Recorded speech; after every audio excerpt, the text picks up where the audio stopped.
So a lot of you probably have childhood trauma and you don't know how to heal it or what to do. And I have worked through so many challenges and obstacles growing up with a stepfather who wasn't always the kindest person. He had a good side. Not having a father, my mother who was German, who did her best, who fed us really good meals, and we had a house, thank God.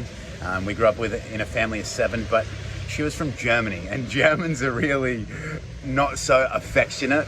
And so my inner child kind of complains and resented that for a long time. And, she allowed, my stepfather and my father to do a lot more than I would have liked, and did other things, but that's all negative, right? There's so many good things about my mother, and we have the best relationship now. We didn't talk for 2 years. I love her dearly. We have a really good relationship, but it took a lot of work on my own self to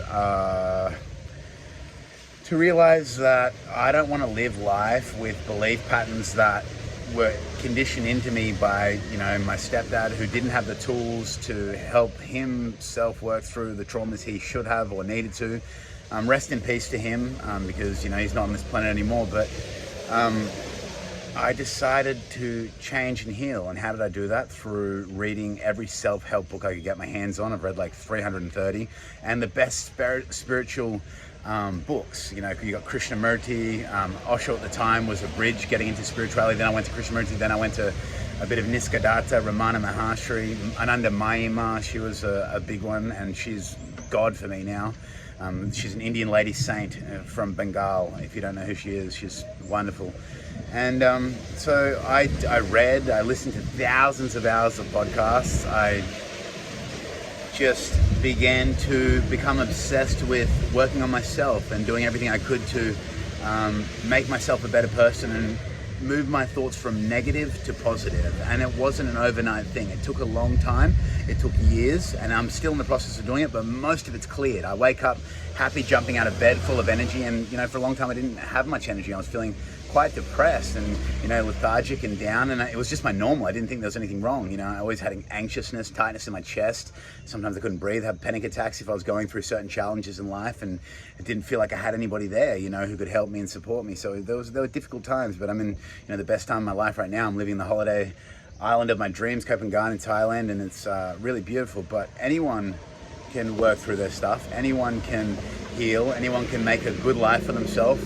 Redirect their energy into, good things like training in the gym, which I did a lot of. I spent 15 years training. I still train, but I was competitive bodybuilding for years, and then I trained really hard for about 10 years. The last couple of years I've been slacking off and spending more time into my spiritual practices and into meditation and all that. But meditation was a big thing for me too, like seated meditation, a couple hours just watching the thoughts, not identifying with the mind, body or emotions, and just rising above and beyond everything I was going through, and just trusting the universe, trusting God, trusting consciousness, whatever you want to call it, the higher powers, the divine forces. And I just sort of hung on, and in that process and in that time, I've had a good friend commit suicide. She was a girlfriend, and other tragedies. I had a car crash. I got fired from my job. I had a bulging disc at a young age in my L5 back. It was excruciating and painful. I could hardly sleep for 4 months. I couldn't train.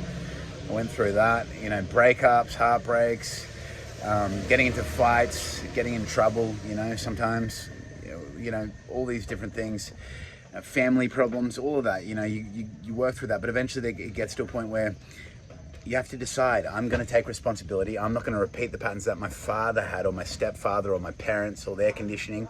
And I'm not going to judge them. I'm going to accept them fully, which is what I do with my mother now. 100%. I love it a bit. But even, my stepfather, even though he's passed away, I accept all of him, and I love him. I love him I love him with every part of my being and soul. I've let go of all that negative stuff, and especially because he died, it's, you let that go. You leave that in the grave. You don't cling on like holding on a hot coal, angry emotions and stuff like that. So just let everything go.